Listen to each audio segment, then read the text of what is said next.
Today we're going to be tearing these old columns out and recasing the post that's underneath, so stay tuned.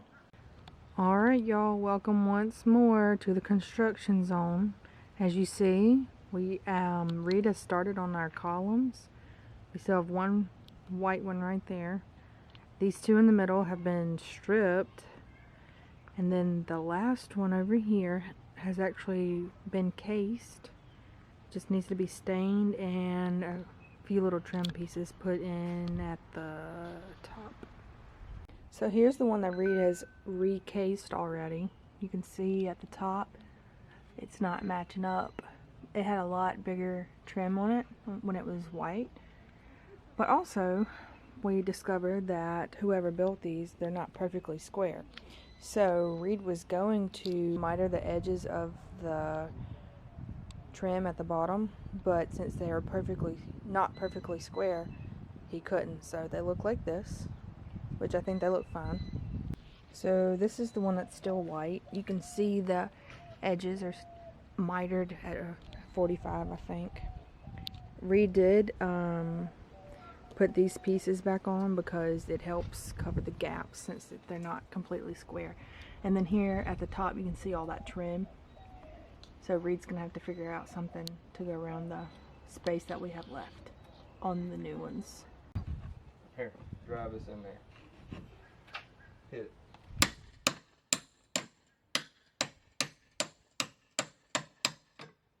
Alright, now pull it back to you the other way. Alright, hit it in there again.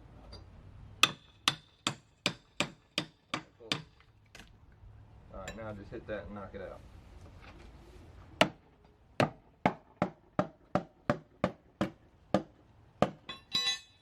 Alright, that's good. I'll get it. Hit that other corner right there.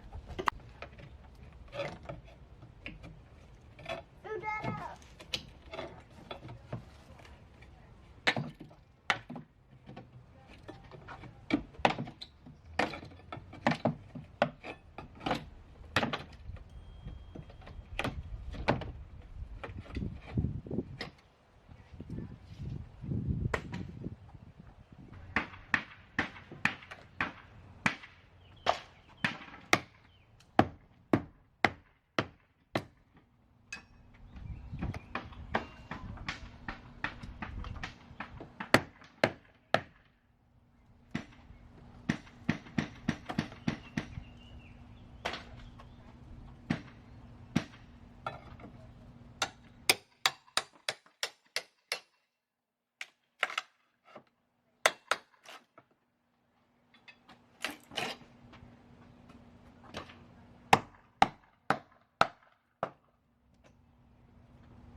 Why did it go that early?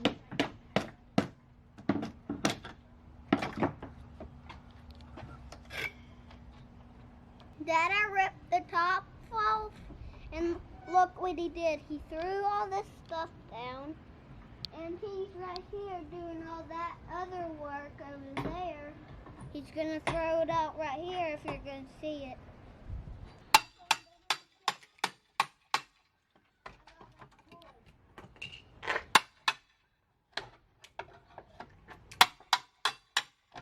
We can rip everything off.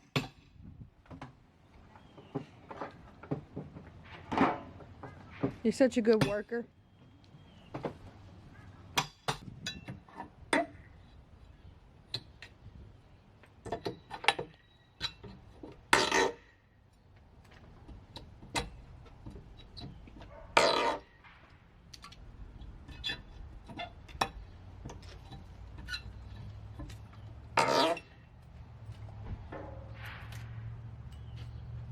Now that I have the post stripped, I'm going to measure from the top down to right here where this base plate's at, and whatever that measurement is, that'll be the length that I cut the boards.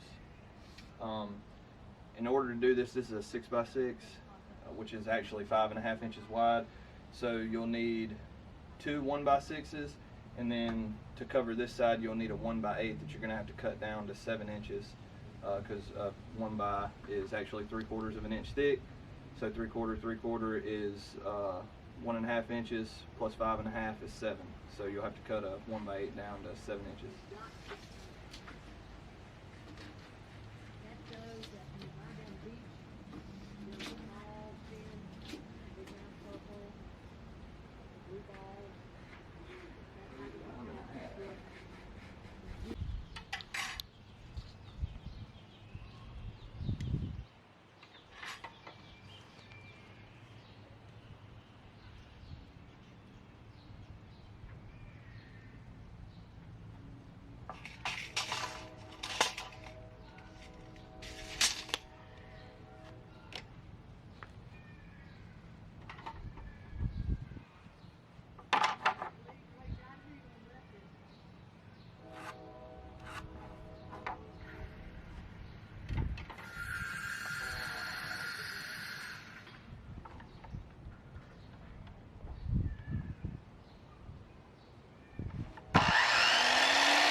Alright, now I'm going to measure this side right here all the way down to the metal base plate. Each side could be a little bit different, but that's 1 down, 3 to go. So when you're doing this side, you have to take into account the width of the 1x's that you put on the outsides of the post, which come out to be 3/4 of an inch. So you would 3/4 and 3/4, 1.5. This is 5.5, so that's 7 altogether. So I took a 1x8 and ripped it to 7 inches wide. So now I'm going to put it up. What's the technical term for that technique? I'm just trying to move it over. I'm about to cut some of the trim that goes around the bottom of the post. On a lot of this, I'm actually able to use some of the cutoffs from the ones I use going up. So.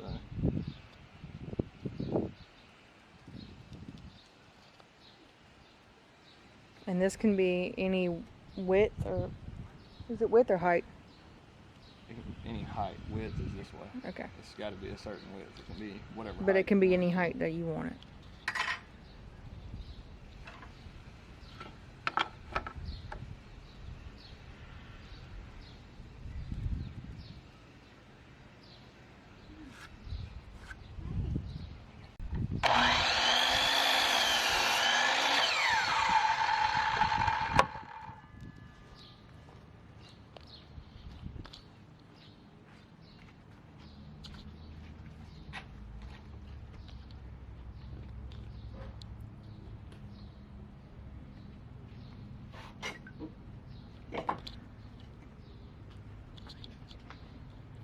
So if I were watching this, I would ask, why does it matter? Like, why did you cut the boards off shorter if you're going to put that trim over it? Why did I cut them off shorter? The boards that are already up there, the long boards, why did you cut them? Because they wouldn't lay flat against, I mean, they would have been kicked out at the bottom because of this brace right here. Because of that, this actually holding the pole that's underneath this up. So it just made it easier since I was covering this up anyways. It didn't matter if I cut it off or not. And it makes these boards lay flat against the post itself instead of having funky, like, you know, having it kicked out at the bottom.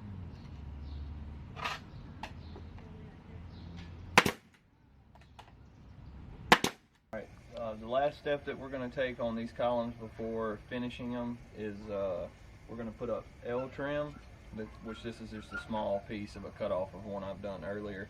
And basically all this does is it covers up, like there's a small gap right here because I decided not to miter the corners on these posts. So anyway, I would just measure from here to here, and whatever that is, I'll cut the trim to it, and you just put it on there like that, and you just tack it in place with some brad nails, and it covers up, you know, any little imperfections or gaps that you have in the post.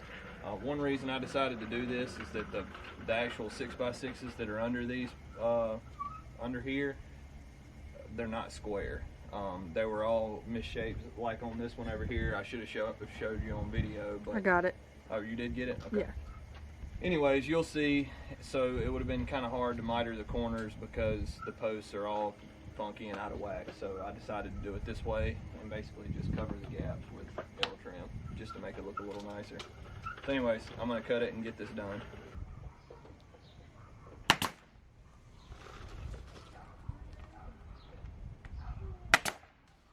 So some of the wood had some writing on it, like this is one of Reid's measurements right here, and he's just gonna sand to get that stuff off the wood before he. Here's the big helper. Without a bow, before he stains it. Oh. Go ahead.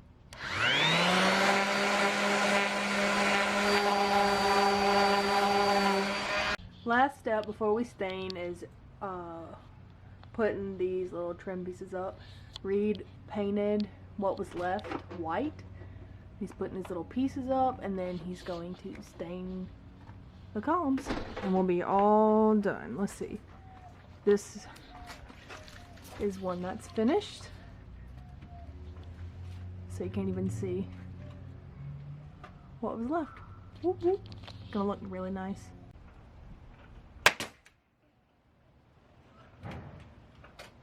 Alright, after days and days of working on this, he's over it. He's finally staining it to match the shutters. As you can see, we're done. Here's the finished product. And I think that it really helps to tie everything together. We also took out the window screens, so that helps a lot too. Like, subscribe, and follow along as we update our house.